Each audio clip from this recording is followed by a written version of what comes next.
So if that's what they're looking for, is that attention, that's exactly what you're giving them. So electoral reform, having that happen, shh.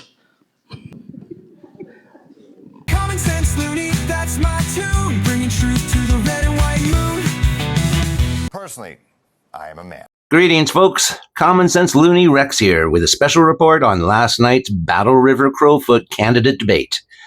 Despite Elections Canada scrapping the 7-foot-long ballot for a simpler write-in format, the stage was packed with 10 candidates vying for the riding. Spoiler alert, the video thumbnail reveals the strongest speakers. To be honest with you, I expected a lackluster debate with Pierre Poilievre as the only candidate with prior debate experience. But dull, it was not. While some candidates were good, others were, frankly, spectacularly bad. In this report, we'll introduce the candidates, break down the highlights, and share our take on who won the debate. Let's take a look at the candidates on stage and get a piece of their introductions. Grant Abraham, United Party of Canada. And so my discussion tonight, my platform, is about a strong and sovereign Alberta and its independence. And I think there's a lot of things in Canada that we're not talking about in relation to the public forum. And I believe that farmers are producers and not polluters. I believe that oil and LNG are a requirement for human prosperity. I believe that reverse racism is racism. I believe the nuclear family is the greatest form of governance known to humanity. I believe that compelled speech is not a Canadian value. I believe that multiculturalism has failed, and I believe that there are only two sexes. He started off strong, but then starts going off topic with right-leaning culture talk. He'll continue to do that as the night progresses. Jonathan Bridges, PPC. With the People's Party, we believe that our platform is focused on freedom, fairness, personal accountability, and respect. So with all of that said, we see that there's not a lot of respect given to Alberta. We want to rework the equalization formula to create it to be something that is a hand up to provinces that need it, but doesn't maintain essentially a welfare state going forward. We also want to see Alberta be able to get its products to market with pipelines going across the country and to ports. He really isn't a great speaker. As we'll see later, he's constantly freezing up. I stopped it at pipelines because pretty much everyone on stage is going to talk about that. Bonnie Critchley, Independent. Myself, I am running as an independent. I don't have a party because I firmly believe that party politics are damaging the Canadian politiscape. We are not American. We are not a two-party system. And while I may have run as a centrist with conservative leanings, I firmly believe that the Conservative Party of Canada has lost its way, and I fully intend on standing up for my neighbors. When our previous guy sells us out to let the guy from Ottawa come in, that is not right. Bonnie makes good points throughout the evening, but her tone and her personality are just bullyish and insulting. And that line about the last guy selling us out, I don't think that's the best way to win votes. You'll see a lot more of that later. Michael Harris, Libertarian Party of Canada. I'm proud to be here representing the Libertarian Party of Canada. And why I'm running in this election is because I am sick and tired of Ottawa taking advantage of Alberta on every level. We have equalization where our money is being taken away from our province and being sent out east, while small towns in this riding barely have enough money to be able to repair the infrastructure, whether that be roads or water development. And we have stuff where we have supply management, where our farmers are being locked out of an industry which represents a majority of this riding. Michael brings a lot of good messages to the table. He mostly speaks well and has good points. But he's running as a Libertarian, and he's quite young, so I don't think his odds are very good. Ashley MacDonald, Green Party. So ultimately for me, the Green Party of Canada, we believe that change is possible, but we have to vote for it. We can't keep trusting the same institutions that have been around, doing what they've been doing for the past, 100 plus years. We as a society are at a precipice We're surrounded by growing authoritarianism in the world. We're surrounded by climate disasters. Like I said, the rise of authoritarianism. Our hospitals are stretched beyond capacity. Our society is at a breaking point in many ways. He speaks well, but his points are usually very, very activist. The party that only has one member in Parliament, and when that one person is Elizabeth May, I have no idea how they even got that one. Pierre Poilievre, Conservative. Thank you.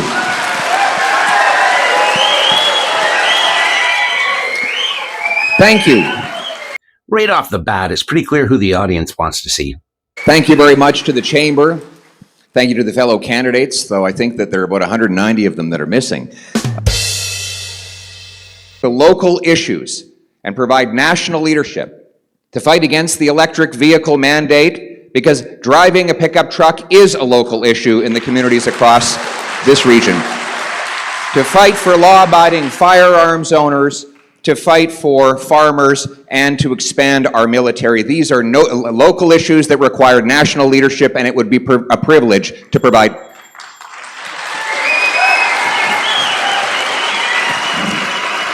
Poilievre opens up very strong. Nothing unusual here.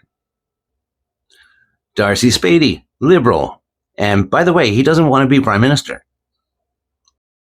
My name is Darcy Spady. I'm from Three Hills, and I don't want to be Prime Minister. I don't know. Did Darcy really think that was a brilliant comedic line? It didn't really hold well. And trust me, you don't want to make a drinking game of every time he says he doesn't want to be Prime Minister. You'll be drunk. Because he says it a lot.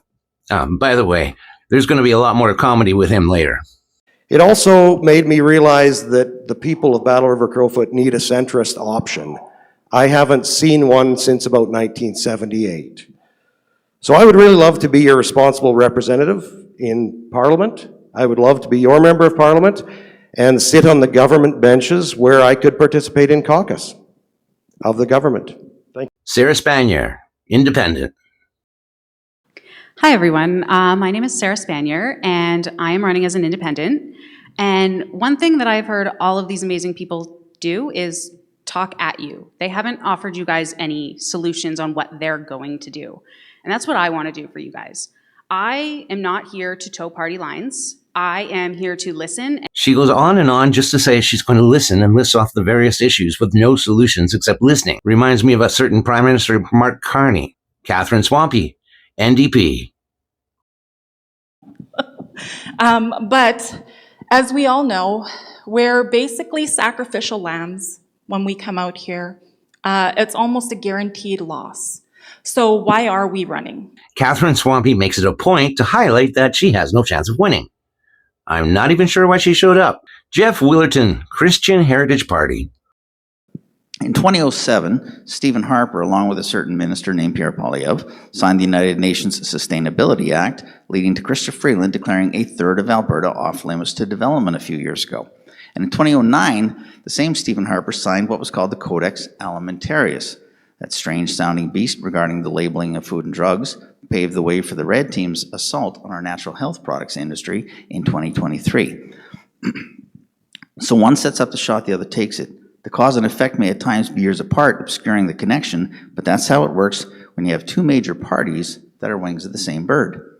At other times, their cooperation can be right in your face, like when not a single member of either party raised so much as a finger to stop Bill C-4 in 2021, which threatens you with up to 5 years behind bars if you haven't tell little Johnny that he's a boy. Okay, so Jeff Willerton, he's a little kooky. He spends lots of time throwing allegations to Poilievre, which frankly don't make a lot of sense.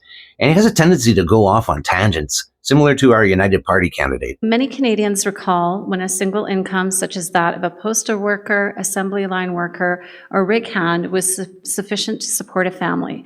Today, that is increasingly no longer the case. So what specific measures would you propose to meaningfully improve affordability and economic security for everyday Canadians? We had a long time Mr. Poilievre telling us that there was no link between demand and supply in our housing and or the immigration issue. We simply have to look at that. This is going to be a recurring theme for Grant. Rather than answering questions, he attempts to belittle Pierre. So fixing the economy mirror a lot of what Grant said. We also need our MPs to stop spending excessive amounts of money when we have one person who spends more than the next two of your money. Then we can look at cutting our taxes and making our employment that much easier to manage. When we have one person who spends more than the next two of your money. Okay, honestly, folks, if anyone out there has any idea what she's trying to say, please drop it in the comments. I'm curious. So we need to be lowering the amount that our government is spending. I see all the time where money is being wasted in random projects across the country where they're not actually going towards the services that are needed here in this riding.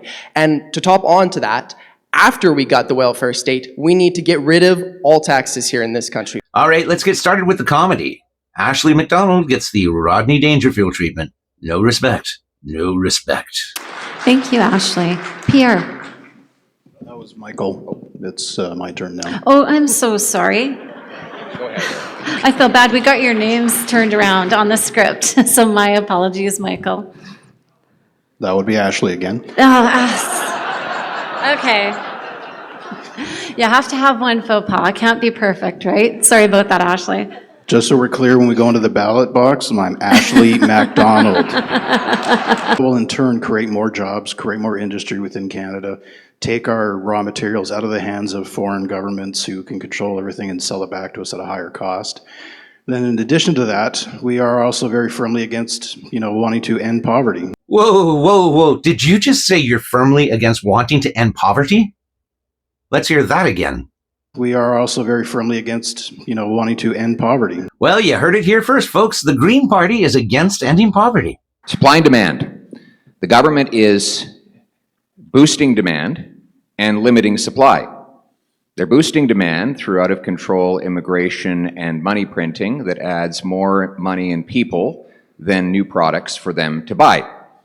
And they are restricting the supply of things by blocking everything from home building to natural resource development.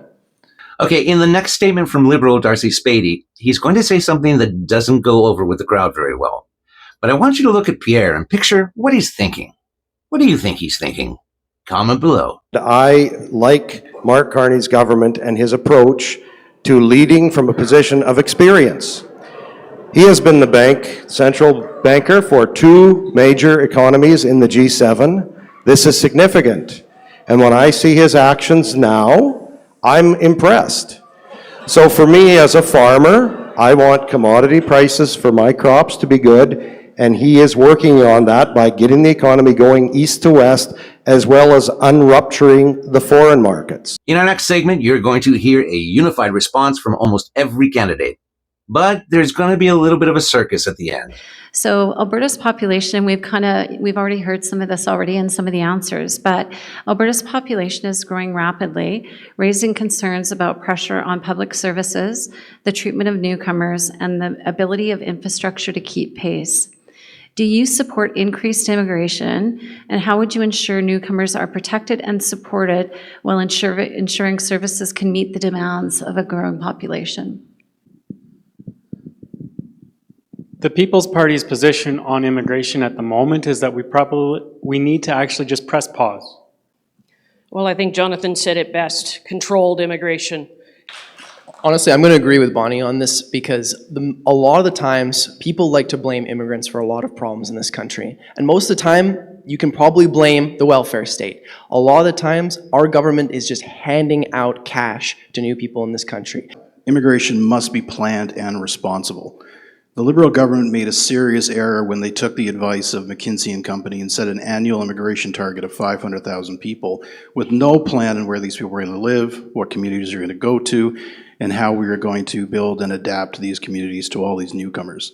I agree, and we did it right for 150 plus years, whether it was the frontier pioneers who came and settled the prairies, or the great Italians and Portuguese who came and built roads and founded families across Canada, or my wife who came as a refugee. Her dad picked fruit in a farm field so that he could pay the rent, and now they're a successful story. But over the last 10 years, the the Liberals have adopted a post-nationalist ideology. They call it the Century Initiative, to triple our population, to favor globalist interests and multinational corporations at our expense. They've driven down wages with excess temporary foreign workers, with abusing the international student program and allowing fraudulent and often criminal arrivals to come in and abuse our system. That abuse must stop. We must have more people leaving than coming over the next several years as we bring down our population, allow our health care, our housing, our job market. And I do believe it's time for a little bit of a pause and an adjustment on the immigration. I believe we went a little too rapidly. I'm involved in the University of Alberta and in the Petroleum Engineering Advisory Council, and one of the things that has given the universities all across the country a lot of grief is this student visa fiasco. I believe in putting Canadians first. I believe that we should lower immigration levels just a little bit, but also reinvest in Canadians. I believe in controlled immigration, but I believe that there needs to be a pause on immigration until we get our own house in order and get things under control here. I think a handful of my colleagues up here need to check their privilege. Immigration is vitally important to our country, and when you look on a global scale, there's a war happening in Gaza, in Ukraine, and significant unrest in the United States. Where will these people be able to go? Seriously, in rural Alberta, you're going to try to motivate people by bringing up Israel? For Catherine, it's going to go all downhill from here. But believe it or not, it gets more obscure. Remember, the question was about immigration.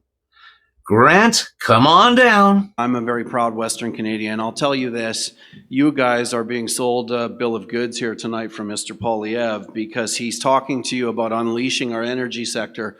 I would like to know how Mr. Poilievre's going to do that when he refuses to tell us whether he'll leave the UN Climate Accord that completely restricts our carbon. I would like to know about inflation. Inflation is government. No. Inflation is government debt.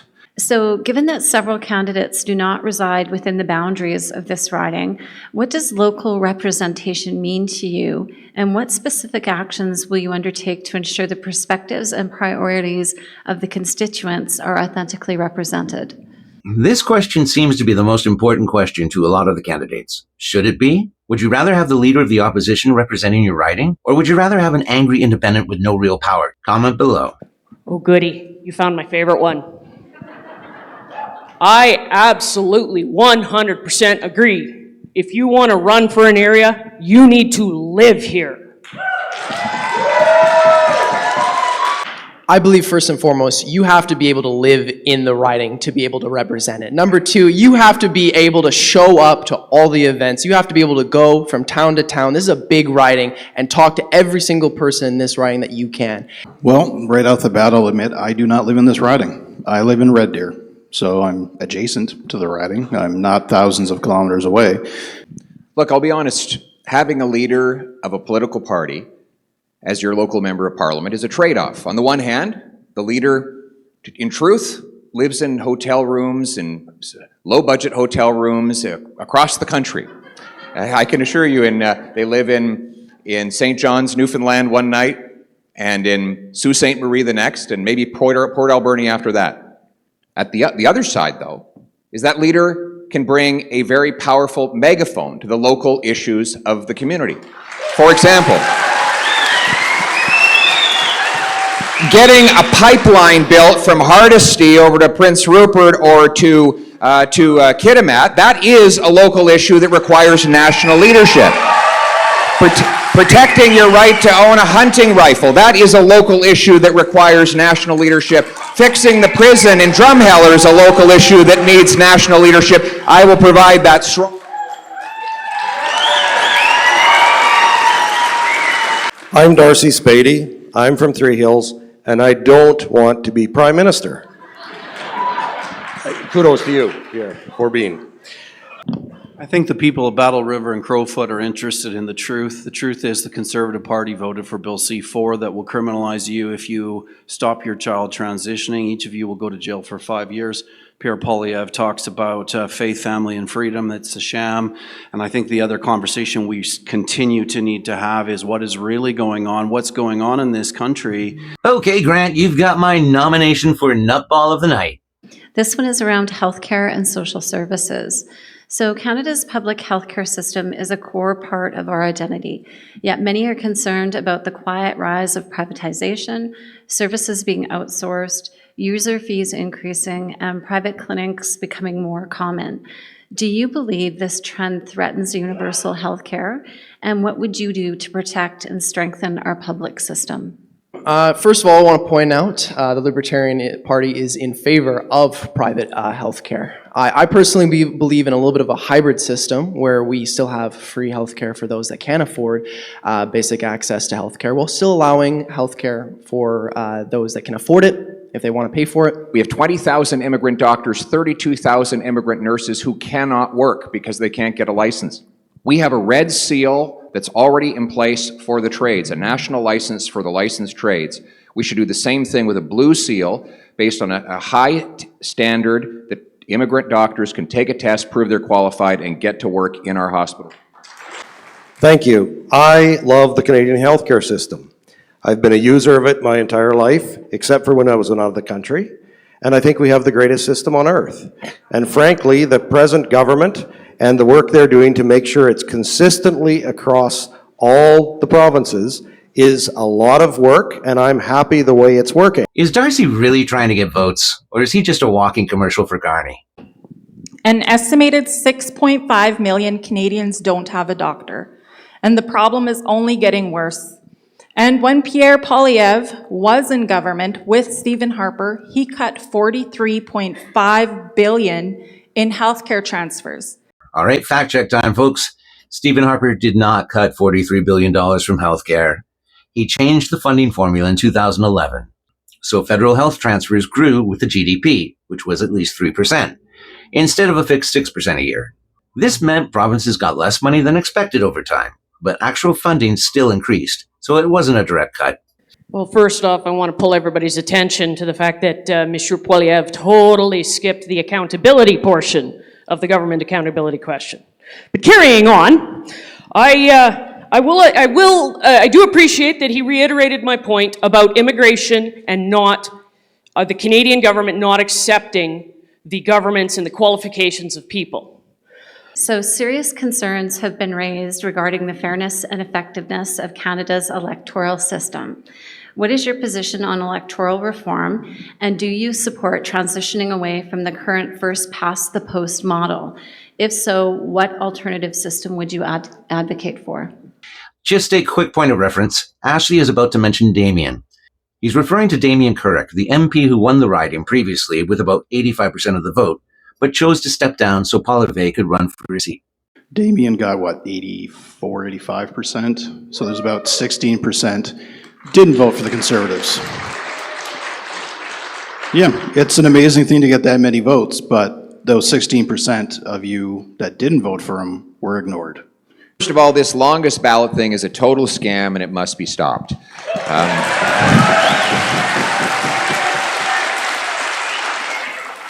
I'm the only leader that this interest group seems to have targeted for some reason, and that I find interesting, but it is a total scam and there is no good public interest reason to do it.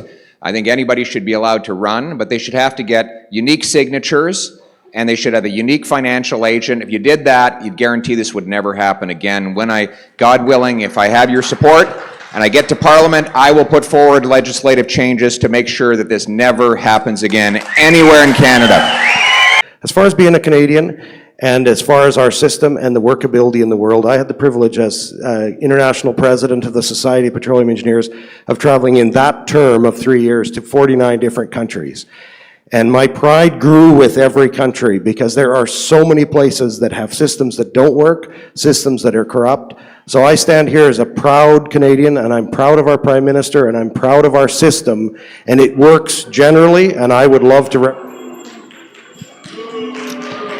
Thank you, Darcy. Electoral reform is exactly what the longest ballot wanted. So the fact that everybody here is talking about electoral reform means that their form of protest is in fact working. They actually didn't just start neither. They were doing this since 2021. So it's interesting, and you know, they are targeting Pierre because he's, sorry, but almost a circus. Look at the stuff going on around him.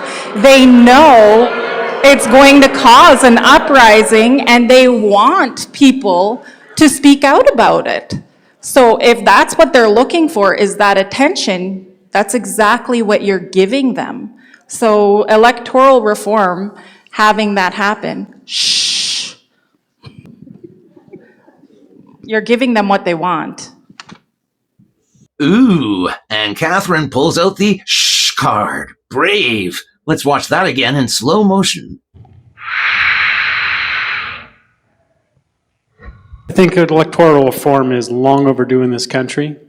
Proportional representation might be a very good option. We'll have to study that a lot more. Sorry, I had a thought. So once again, I noticed Monsieur Poilievre skirted the question. There, he said nothing on electoral reform and was angry at the longest ballot. Granted, we all are angry at the longest ballot, yeah? Yeah, I thought so. I am currently looking into proportional representation. I am emailing people. It is not on my platform as of yet because I don't know the ins and outs. Okay. So you called out that Pierre didn't answer the part of the question about electoral reform. Then you go on to say you don't know anything about electoral reform, so you can't answer the question. Interesting tactic. I refuse to give any more attention to the longest ballot people because honestly, they're doing this for attention. This isn't a protest. They're asking for attention. If anybody knows any of those names on those ballots, I recognize for them. They're being supported by the Rhino Party of Canada. They're a joke. This isn't a protest. So how will you support farmers and rural communities in adapting to the growing impacts of climate change, such as droughts, wildfires, and extreme weather, while also promoting sustainable agricultural practices, rural infrastructure, and rural economic development? Right now, farmers from the area have to add 600 kilometers of extra transit in the wrong direction in order to get to the West Coast and ship to world markets. And I will hope to work with the region to try and get that short line track completed. I know that Damien has done great work on it. But we also need to do other things. We need to get rid of the liberal regulations that are cracking down on our farmers, get rid of the industrial carbon tax that's driving up the cost of fertilizer in this country. I like the way things are moving with Prime Minister Carney talking about being the most growing economy in the G7. These are important to me as farmers. Clearly, we don't have farmers in the audience because they're booing about getting our product to market. Well, this is a great conversation. You know what? We need to look at farmers in China and the tariffs that we're paying for canola and get those stripped down. But why can't we do that? Because this nation is riddled with foreign interference. David McGuinty in 2020 made a very clear report about that. Ample evidence of severe and sustained foreign interference that's undermining our political process and democracy. Yet, we have a leader of a political party here to my left who will not attain his clearance, security clearance. Oh my goodness gracious. Again? The clearance issue. Again? Seriously, what's wrong with you, man? I wouldn't want Grant representing an ice cream truck, yet alone my riding. What a nut. Hey, that's the truth. He won't attain his security clearance to actually tell you who the 11 MPs were that you were put in front of to vote. So would I get some more time for that, or is... Yeah, so I'm going to say that you could have 15 more seconds. Okay, thank you very much. Yeah. And I appreciate that because we had 11 MPs in this federal election that were the direct agents of or under the influence of foreign interference, and you weren't told. And why can't we actually deal with foreign governments that are influencing us? Because our loyal opposition won't tell us. Thank you very much, Mr. Poilievre. Thank you, Grant.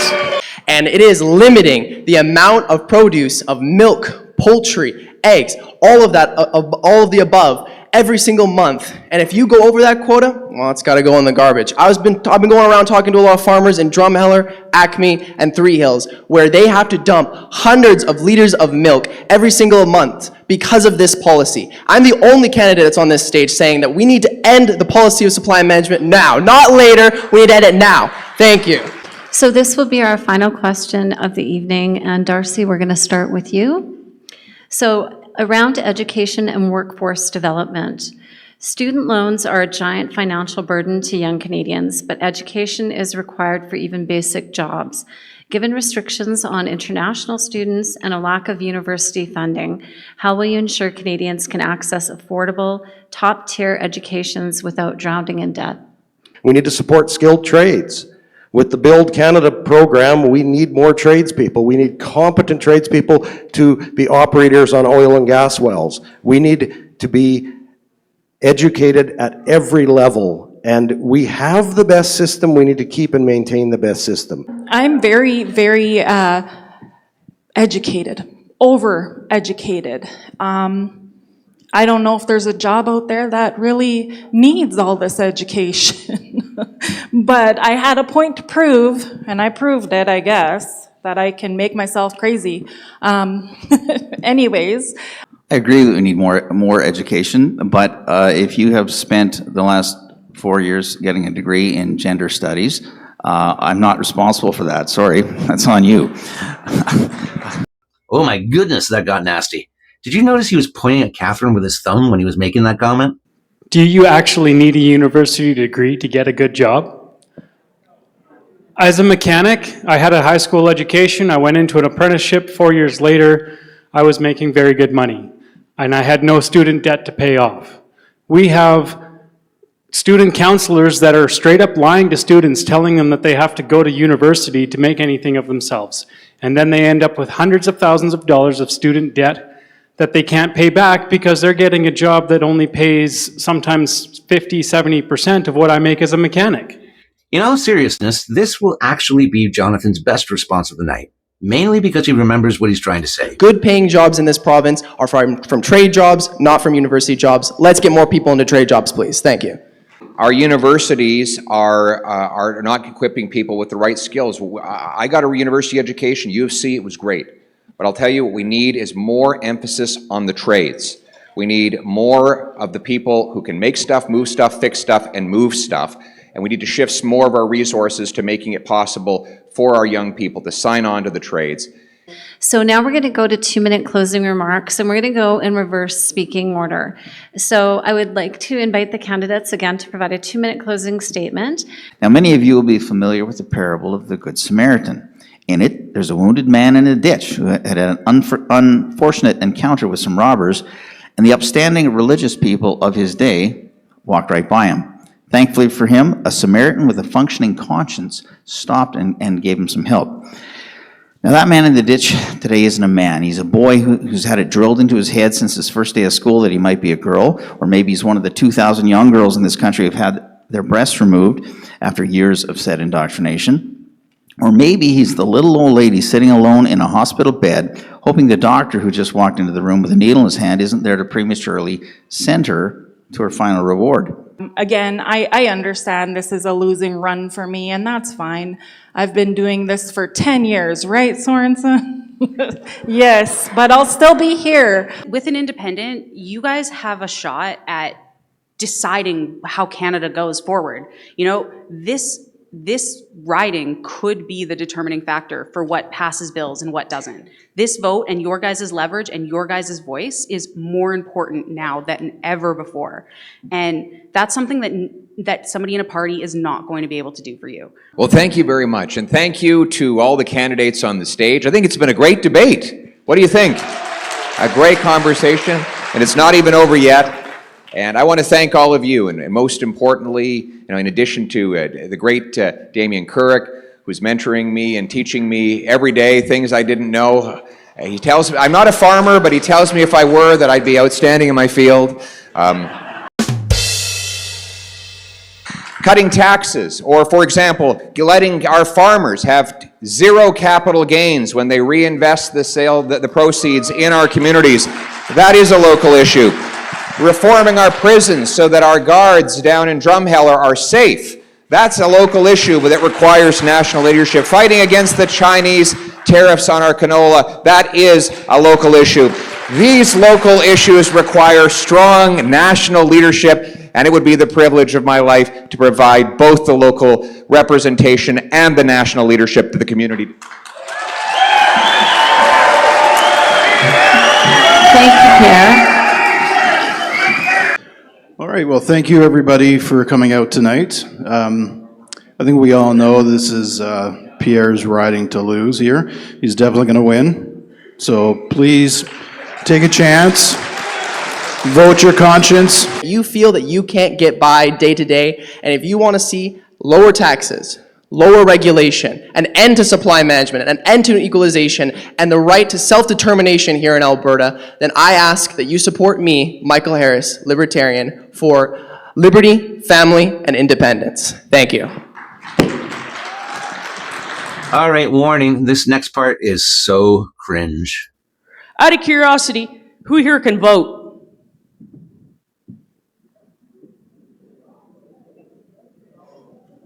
Yeah, that's kind of my point. We live here. This is our home.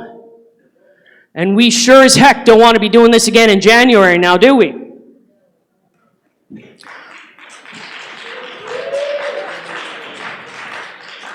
So I have no personal aspirations. I'll say it again. I've said it before. I'll say it again. I don't want to do this. I was enjoying my retirement from the military. But it is important to me that we have a voice in Parliament. I firmly believe that Monsieur Poilievre is too busy with his own personal ambitions to give a rat's backside about us. And with him facing leadership review in January, are we doing this again in February? Bonnie keeps fixating that she lives in the riding. But the way she presents herself, it seems like bullying and where she lives are the only qualifications she has for the position. Generally, Canadians don't like bullies. I think her tactics tonight were a losing strategy. So many things go through my head. Sorry. As you might tell, I'm not someone who has prepared a bunch of speeches in my life. I've been working as a mechanic all of my life since I got out of high school. But I do believe that I can resonate very well with most of the people in this area, if not all of you. I can find common ground. I would absolutely love to take your voice to Ottawa and represent you with accountability and openness. So, sorry, I can't think of anything else to say at the moment, so I'll just end with this. I think it's time to put a commoner in the House of Commons. What has happened to our country? Where has our country gone? And my commitment to you is to answer that question, to tell you the truth. Because what you're getting here is a bunch of narrative about symptoms without looking at the real problems in our nation, the real root issues. And it troubles me, actually, that we have to actually break this down in a debate like this because people aren't thinking. And so I'll tell you what, for this country to actually move forward, we have to look at what's happening. The Liberal government is betraying this nation, and the Conservative Party has continued to enable it by omission. I'm going to tell you the truth, and we're going to start with fixing Alberta and setting it up.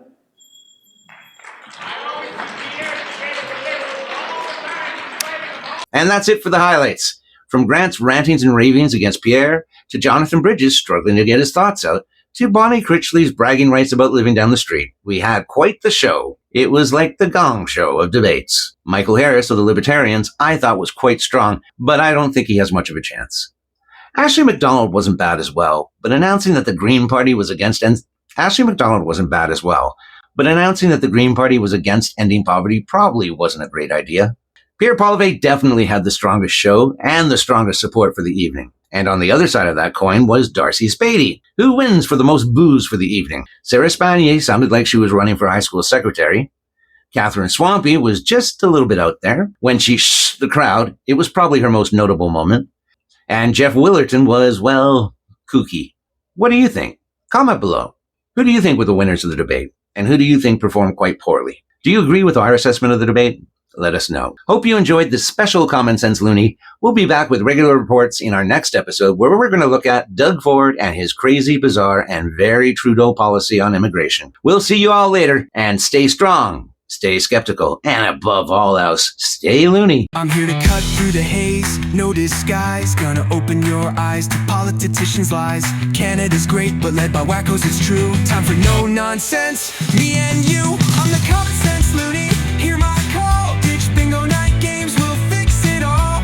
Common Sense Loonie, that's my tune. Bringing truth to the red and white moon. Personally, I am a man.